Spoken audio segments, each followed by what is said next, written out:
guys, it's Sage. We're finally going to start dismantling the engine. The first task is we are going to take out the pistons and the connecting rods. So we're going to have to get underneath and undo the big end bolt. We do have a proper engine stand, which right now is actually holding a hose instead of an engine. But we decided we're going to use these workhorses instead because it's going to be easier for us to get underneath. And also, we have gotten some comments saying that this front plate mount could bend and warp if you bolt the stand just into it. And I don't want to risk any more damage to the engine, and this seems pretty stable, so we're going to use these for what we can. We are going to leave it hooked up for safety just to make sure nothing shimmies and falls, but let's get started. Since our third piston is the one that failed, we don't have to undo any bolts, so I'm just going to try and get underneath and grab the connecting rod and try and push it up. All right, looks like it's free. There we go. All right, so here is the top. So you can see that there's some scoring there and some problem. Here is definitely some very sharp, that could totally hurt. Some scoring and some issues there. This is totally not a semicircle anymore. It was stretched. We have half of our bolt in there. And oh wow, that is very, very, very sharp. One of the most important things I read in the Haynes manual is that you have to keep the pistons in the correct order for when you are putting them back into the engine. So I was just wiping it off to see if there's any sort of markings, to see if they already had numbers etched into them.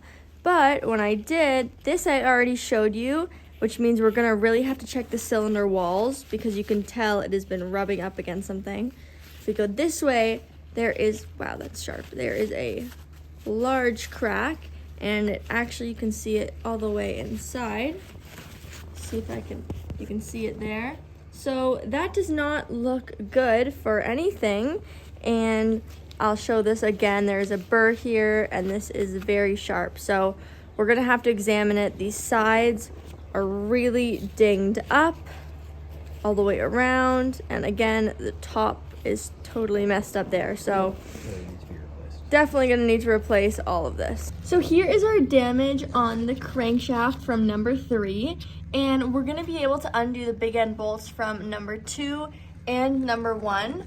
But once we get over to number 4, we're gonna have to lift up the engine because these workhorses and this strap are covering it. So once we get to there, we'll lift it up. So I thought I would show you guys some of the steps that we're gonna be taking. It does say engine in car, but there is no explanations for engine out of car. So we are assuming that it's gonna work relatively similarly. The first step is to remove the cylinder head, which we've already done, then remove the sump, which we've already done. So our first step is knock back with a cold chisel the locking tabs on the big end retaining bolts and remove the bolts and locking tabs. So we are just looking for those right now, and then we're going to take them off. The next step is remove the big end caps one at a time, taking care to keep them in the right order and the correct way around. The rest of this goes on to describe that you need to make sure they're marked and labeled, and you cannot mess up the order.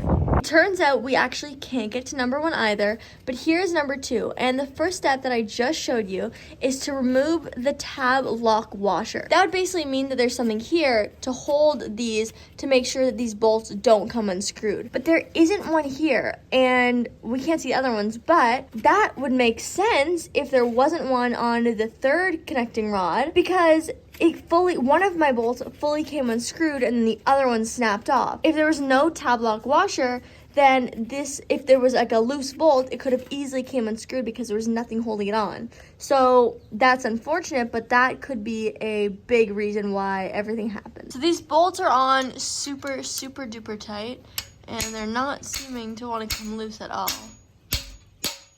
Now that the big end bolts have been loosened, I'm going to use a socket wrench to hopefully get them off all the way.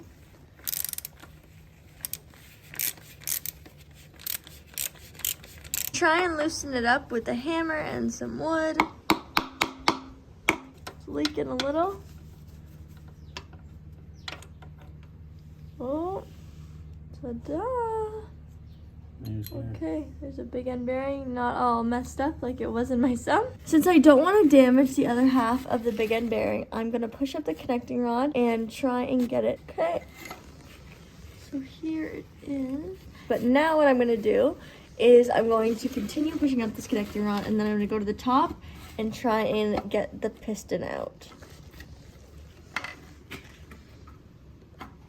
All right, so we're giving it a little tap. There's some wood on the other end of the hammer just so we can grab it, and now I'm gonna get it out and hope that this one doesn't have any damage. So now I'm gonna clean it off and put it together, and then we can examine it. So after cleaning this up, I saw that it actually did have a marking. It does say 2 right there, which is great because it was number 2. If I go over to the bent one, which we know is number 3, you can see it does have a 3 right there. So that's great. I am gonna put these back together so we don't forget what goes with what.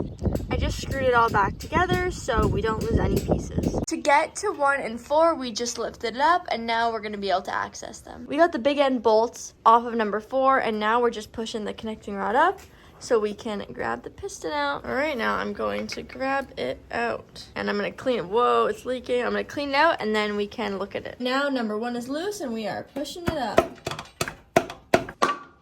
There we go.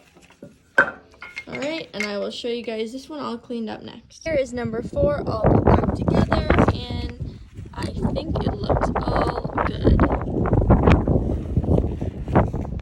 And here is number 1. So here's a diagram for putting everything back together, and it shows here locking a big end bearing cap bolt, and there's this lock washer right here that we didn't have on any of them, so that could absolutely explain the big issue.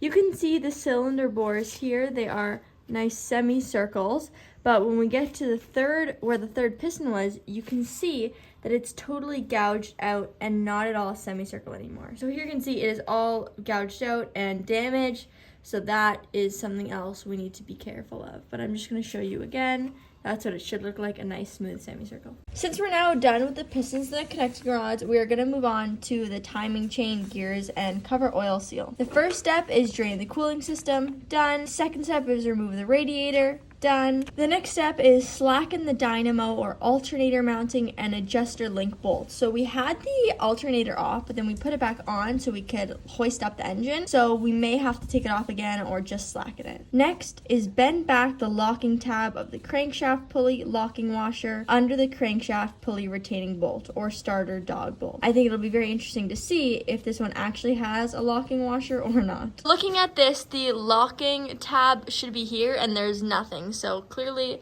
nothing on this engine has a locking tab. These are the bolts that we're gonna have to take off. You could just see the amount of like gunk and old dirt in there is so bad. So I'm very excited to get in here and clean everything up and make it look all shiny. We actually didn't have a spanner big enough, so we put on a pipe wrench. Because the engine is no longer in the car and we can't put it in gear, we need something to stop everything from spinning. So we put a piece of wood gently, when we don't want to damage anything inside, and then we were able to just hit this with a hammer and we could twist it, and now it is loosened. So we're going to continue taking it off. Now I'm just gonna pull off the crankshaft pulley. Oh, whoa. There it is. And now what we're gonna do is we're gonna wanna undo these bolts so that we can take off the timing chain cover. The next step is remove the woodruff key from the crankshaft nose with a pair of pliers, and note how the channel in the pulley is designed to fit over it. This looks like the woodruff key, but it's not coming off super easily right now, and it looks like we can take the timing chain cover off without even removing that. So we are gonna try and unscrew all these bolts and remove this first. There are a few that are flathead screws, but I'm just gonna go ahead and start with undoing the bolts first.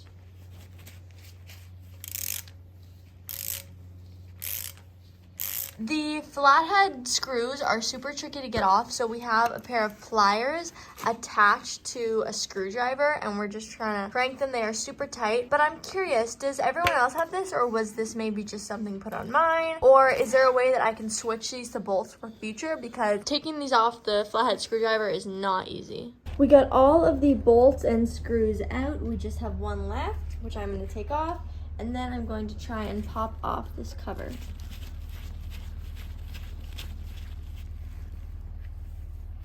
All right, now I'm gonna put this a little bit to try and loosen it.